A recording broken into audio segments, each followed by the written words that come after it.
कैसे उनके दामाद बैठे होते, मैं भी बैठा हूं लिखने में, और आज उनके पोते दामाद मौलाना आशिक साहब मेरे साथियों में से, हजरत बोलते जाते थे, वो लिखते चले जाते थे, लिखते जाते थे। इस तरह करते हुए आंखें जाने के बाद भी तकरीबन 12 किताबें आपने लिखी। आला हजरत की जात, उस वक्त जो किताबें आला हजरत की उर्दू में थी उसको आपने अरबी में ट्रांसलेट किया। बहुत सारी किताबें मिस्र पहुंची और वहां से छप भी गई।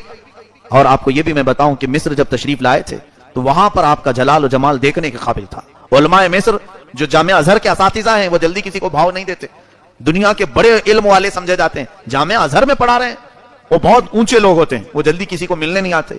लेकिन हुजूर ताजुश शरिया जब मिस्र आए थे, तकरीबन 27 असातिज़ा जामिया अजहर के उनसे मिलने के लिए आए थे। मुझे याद है जितनों को दावत दी गई थी, उसके अलावा दूसरे यूनिवर्सिटियों के सब मिलाएं तो तकरीबन 40 बड़े उलमा एक मजलिस में मौजूद थे। हजरत अरब लोगों के बीच में बैठे हुए थे।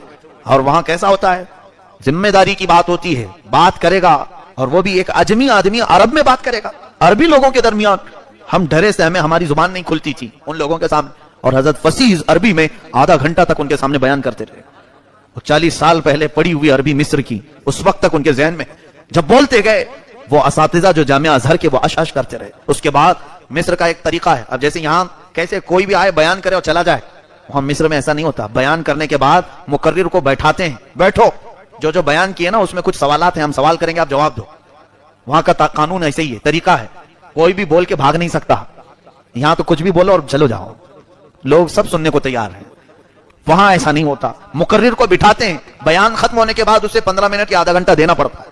हजरत के साथ भी यही हुआ, आपका बयान खत्म हुआ तो लोगों ने कहा कि हमारे कुछ सवालात हैं, आप बैठें। हजरत बैठे रहे, सवालात आते रहे, फसीह अरबी में हर एक का जवाब देते रहे। उसी मजलिस में मैं जानता हूं सोमालिया के, अफ्रीका के, हबशी जो स्टूडेंट्स वहां पढ़ते थे, कई तलबा जामिया अजहर में, 60 मुल्कों के तलबा उस मजलिस में हाजिर थे।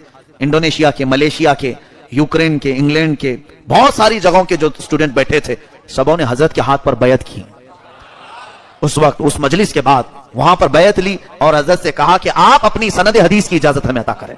उस पूरी मजलिस में उलमा पर एक ही रौब तारी था